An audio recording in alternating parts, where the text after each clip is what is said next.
Good morning. This is Father Stephen Kelly from St. John's Church in Detroit. We're continuing our series of daily morning meditations, where we generally look at one or another lessons that are assigned for morning or evening prayer, what is known as the Daily Office Lectionary. And today I thought we'd take a look at the first lesson that's assigned for evening prayer from the book of Esther. Now, we haven't really looked at this cycle. We have in the past, in past years for these morning meditations, but the story is a wonderful story of God's redemption for the people of the Jews. The Jews are in exile, and Esther is taken as one of the queens for King Ahasuerus, who is a pagan king, and the Haman, who is one of the king's consorts, one of the king's leaders, has a beef against Mordecai and the people of the Jews. Mordecai is a relative of Esther.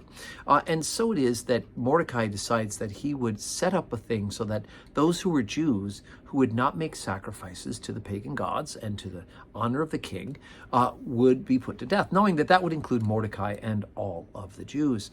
And so it is that as this scheme is going on, it is Esther's petition before God that saves the Jews. And in the end, we know that God uses Esther to intercede to the king and ultimately to turn the tables on Haman and his wicked and evil scheme.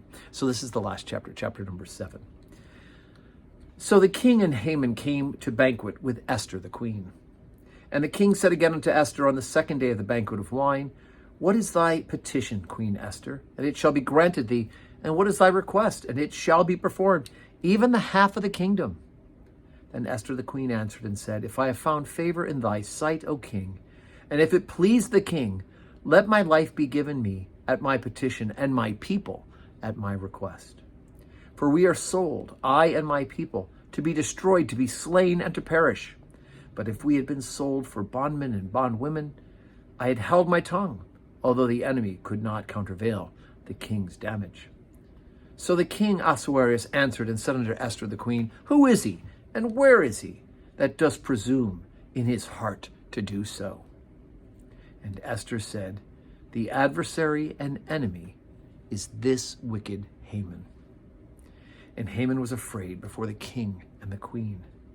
And the king, rising from the banquet of wine in his wrath, went into the palace garden, and Haman stood up to make request for his life to Esther the queen, for he saw that there was evil determined against him by the king. Then the king returned out of the palace garden in the palace of the banquet of wine, and Haman was fallen upon the bed where Esther was. Then said the king, Will he force the queen also before me in this house? As the word went out of the king's mouth, they covered Haman's face. And Harboa, one of the chamberlains, and before the king, behold also the gallows 50 cubits high, which Haman had made for Mordecai, who hath spoken good for the king, standeth in the house of Haman. And the king said, Hang him thereon. So they hanged Haman on the gallows that he had prepared for Mordecai. Then was the king's wrath pacified.